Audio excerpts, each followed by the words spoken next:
I was in the kitchen, wiping down the counter after dinner, when I noticed the time: 9 p.m. The silence in our house felt heavier than usual, and I couldn't shake the uneasy prickling along my neck.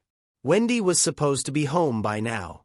At first, I thought she might be running late on account of work, but something in the stillness hinted that something was off. I reached for my phone and dialed her number, the screen lighting up with her name. After several rings, the call went straight to voicemail. I tried to rationalize it. Maybe she simply forgot her charger? Yet, a nagging voice in the back of my mind wouldn't let me dismiss the growing dread. Deciding to find some clarity, I picked up the phone again and called Janine, one of her colleagues. Her answer was brisk and casual. "Wendy left work at 6 p.m., Walter." The words hit me like a punch to the gut. That was 2 hours before our usual end-of-day chatter about her commute. I pressed for more details, but Janine's tone was curt, leaving little room for explanation. 100 questions flooded my mind, each one demanding an answer that the silence of our empty living room refused to supply. As the minutes ticked by, every creak of the house seemed amplified, every shadow in the dim light morphing into evidence of secrets. I paced near the window, eyes darting to the darkened street, imagining every possible scenario. My heart pounded in time with my racing thoughts, and I felt the walls closing in as the clock neared 10 p.m. Just then, the front door clicked open. Wendy stepped inside, her expression a mask of calm that didn't match the turbulent storm raging inside me. She paused in the doorway, as if measuring my reaction, then said in a tone that was too rehearsed, "I got held up at work. My phone died, and I didn't have a charger." Her words were smooth and practiced, yet they rang hollow. I could almost hear the lie beneath each syllable. I watched her slowly, taking in every detail, the way she threw on her jacket with a practiced nonchalance, the slight tremor in her hands as she set her bag down. The familiar warmth of our home now felt alien, invaded by a chill of suspicion. The simple excuse clashed with what Janine had said, and I felt my mind whirring with betrayal and disbelief. In that charged moment, as I stood rooted between anger and sorrow, I realized that everything I thought I knew about our life together was unraveling before my eyes. My next words, heavy with unspoken questions, hung in the air as I asked, "Wendy, what really happened tonight?" Wendy casually tossed her purse onto the living room couch. "I need to take a shower and have dinner. I haven't eaten all day," she said, her voice too light, too rehearsed, as if rehearsing lines on stage. I forced a nod, unable to muster a response, and watched her retreat to the bathroom without a backward glance. The silence she left behind was thick, almost tangible, a void that made every ticking second feel like a betrayal. I sank into the sofa, trying to steady my thoughts. The lingering warmth of her presence mixed with a cold sting of suspicion. I knew something was wrong, but tonight, I felt the pull of a dark certainty urging me to piece together the clues hidden in plain sight. My eyes roamed the room until they fell upon the purse. That's when I saw it, a glimpse of fabric, an edge of underwear, peeking out from the slightly unzipped compartment. The sight sent a shiver down my spine, an uninvited confirmation that something was amiss. I couldn't tear my eyes away. It was a small detail, but in that split second, it shattered whatever fragile trust had been holding me together. My mind whirled with conflicting thoughts. Should I confront her right then, demand answers, expose the lie? Or should I wait, gather more evidence, and confront her when I was sure? The question gnawed at me, each passing second deepening the chasm of doubt and despair. The room grew stifling, every sound amplified in the heavy silence that filled our home. Determined yet cautious, I carefully picked up the purse, my hands trembling as I held it. I slid over to the kitchen, seeking refuge in its cold, sterile lighting, and sat there with the purse on the table in front of me. The clink of the cutlery, the hum of the refrigerator, even the soft creak of the floorboards underfoot became a metronome to my escalating heartbeat. Each moment I spent in that kitchen was a battle between my rational mind and the raw emotion that screamed out in every fiber of my being. I examined the purse again, my eyes retracing the outline of that incriminating glimpse. The fabric was unmistakable, the kind I'd never seen before on her. Doubt quickly turned to grim certainty. I was drowning in a flood of memories, the countless small moments of her inexplicable absences, the vague alibis, the hushed phone conversations I'd overheard. Every memory coalesced into one undeniable truth. Wendy had been lying to me. As I sat there, torn between anger and sorrow, the urge to confront her warred with the need to understand the full scope of her betrayal. I wasn't ready to shatter the illusion of our life together without knowing every painful detail. Instead, I made a choice. I would keep this knowledge secret for now, gathering the courage and evidence I needed before the storm of confrontation broke loose. In that quiet, tense moment, as the sound of water beginning to run in the bathroom seeped faintly through the door, I resolved to wait. I'd let the silence speak a little longer while I steeled myself against the inevitable pain of the truth. My heart ached with the weight of betrayal, but beneath the agony, a quiet determination began to form. This was not the end. It was a necessary, painful step towards reclaiming the truth, even if it meant facing the darkness alone. The bathroom door creaked open, and there she was, Wendy, wrapped in a towel, her hair still damp from the shower. I stood in the kitchen doorway, my eyes fixed on her with a storm of questions swirling in their depths. As she stepped into the living room, I couldn't hide the intensity of my gaze, and she, for a moment, looked away, her eyes darting nervously toward the floor.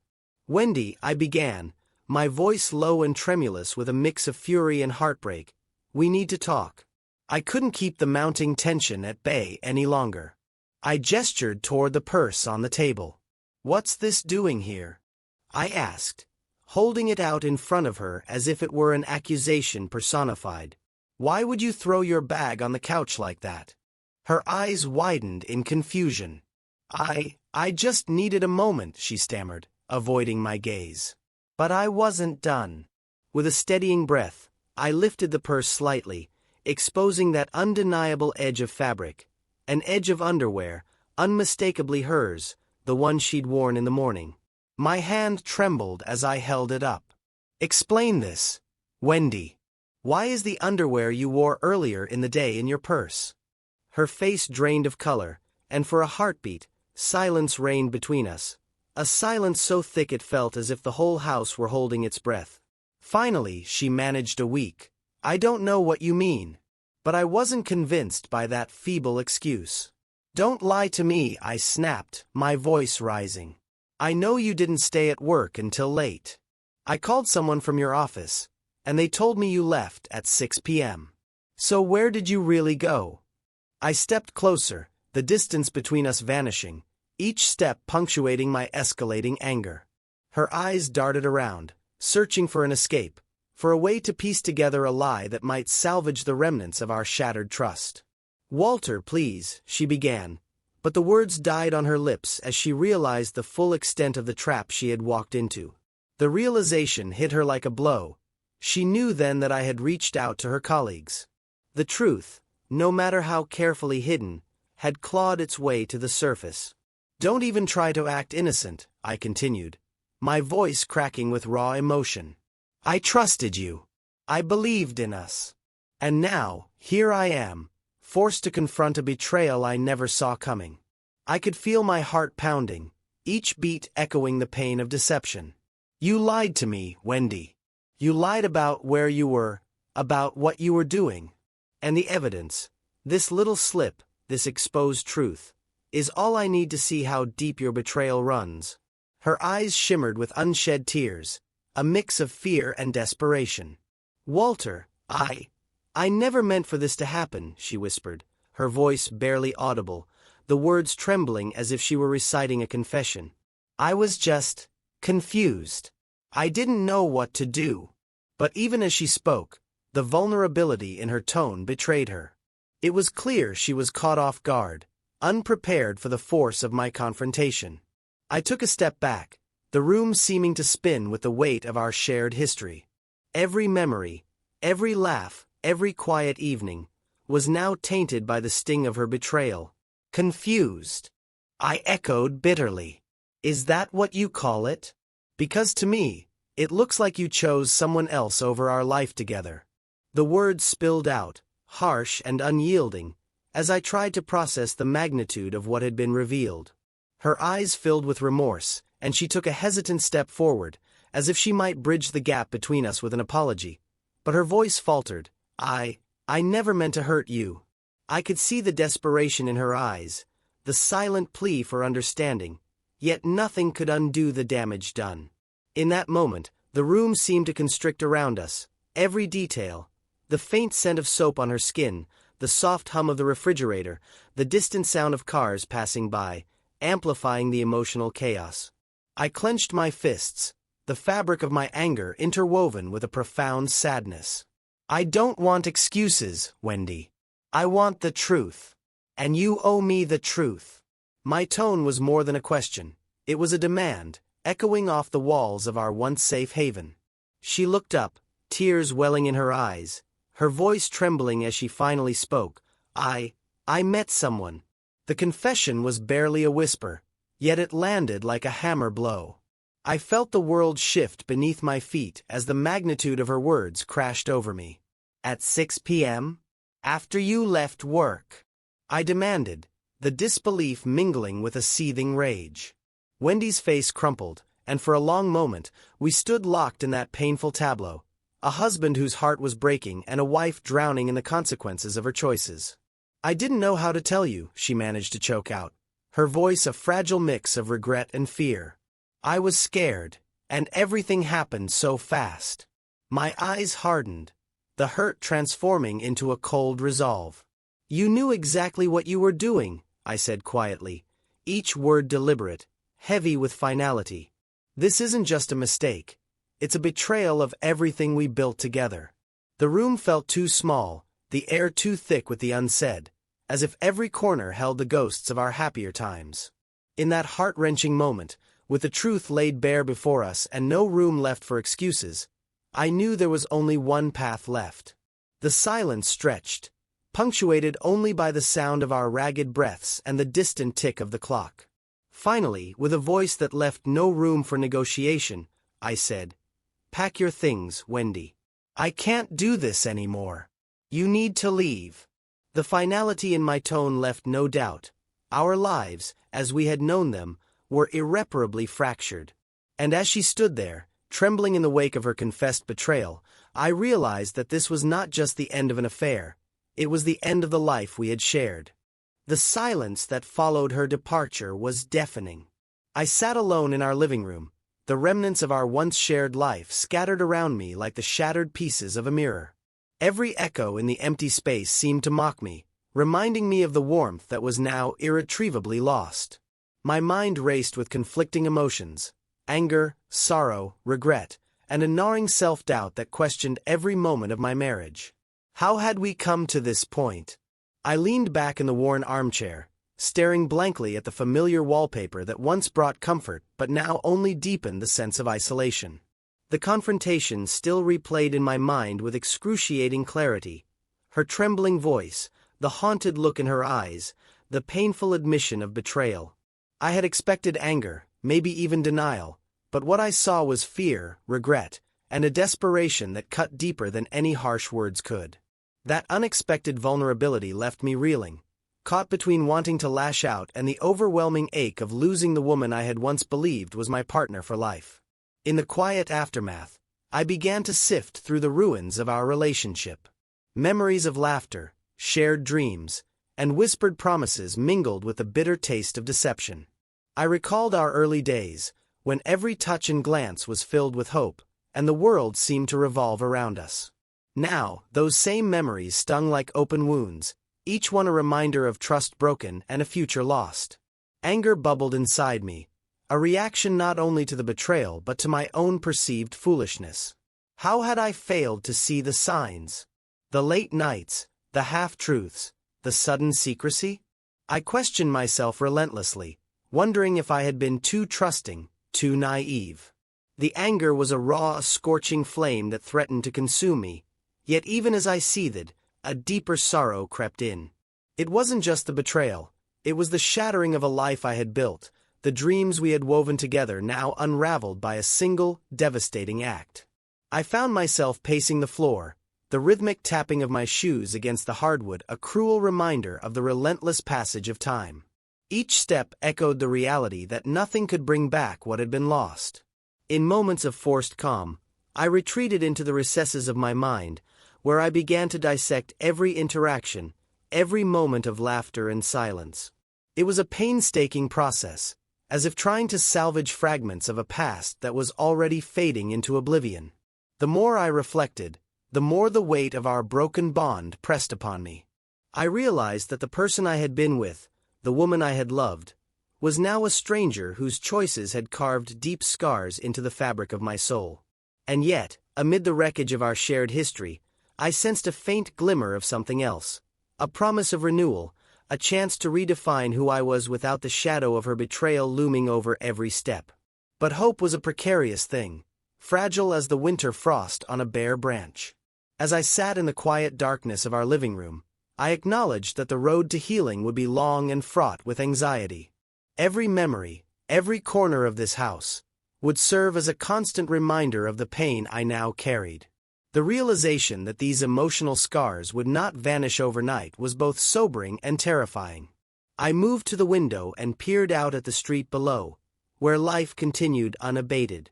The neon glow of distant storefronts and the hum of passing cars offered a stark contrast to the tumult inside me.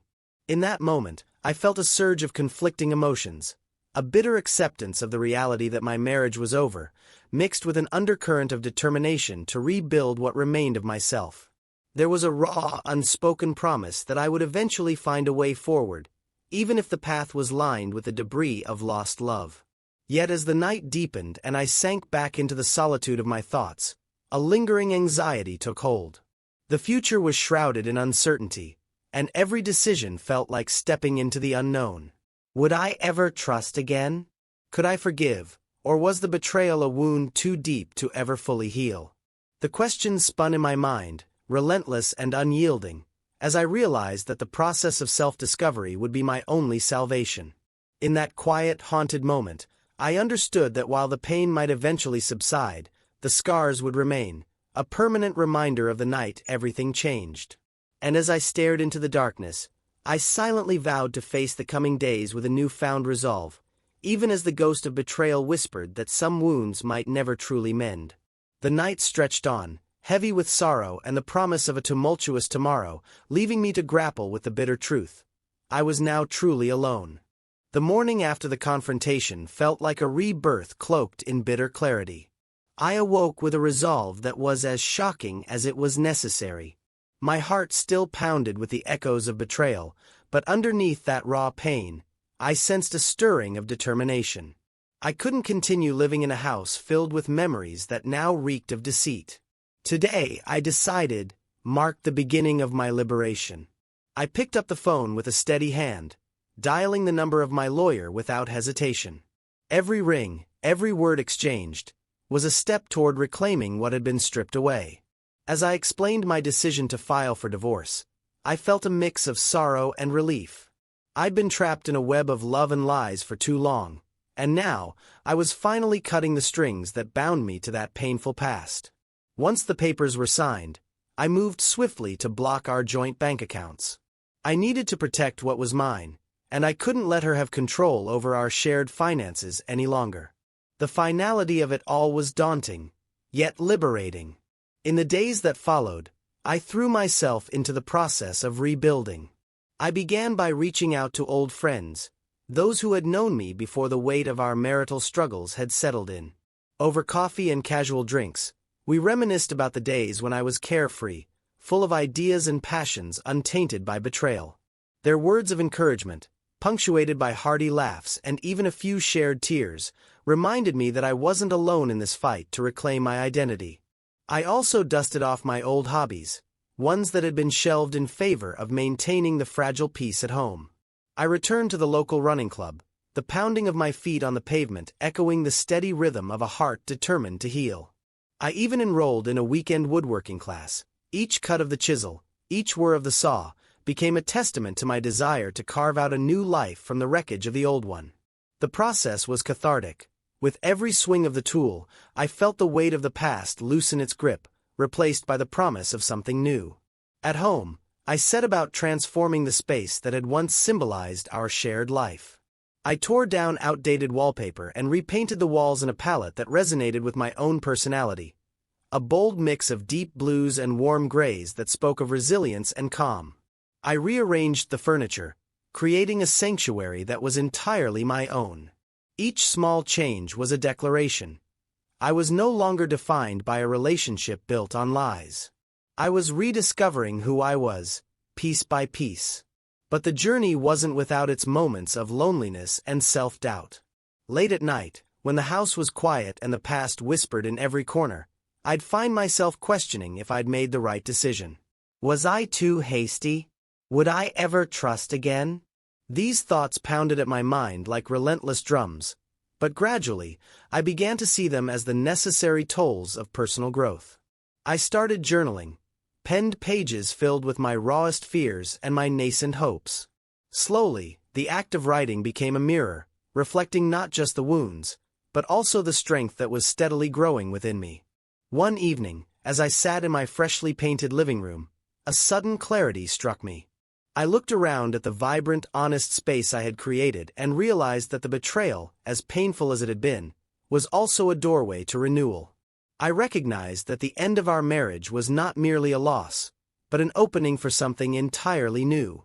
The hurt would always linger, a scar etched into my soul, but it no longer defined me. I was a man who had faced betrayal head-on and emerged ready to rebuild his life, brick by brick, with an unwavering commitment to his own happiness. In that profound moment of epiphany, the anxiety that once consumed me began to fade into a quiet determination. I understood that the journey ahead would be long and fraught with challenges, yet it was a path I had chosen for my own sake. As I looked toward the future, I felt a spark of hope, a promise that even in the aftermath of heartbreak, life could be reborn. My identity was no longer shackled by the past. It was free, waiting to be shaped anew by my own hands. With a deep, steady breath, I whispered to myself, "This is just the beginning." The betrayal had scarred me, yes, but it had also ignited a fire within me, a drive to reclaim my life and to discover the man I was meant to be. And so, as I prepared for another day, I embraced the bittersweet taste of change, knowing that every ending, no matter how painful, holds within it the seed of a new beginning.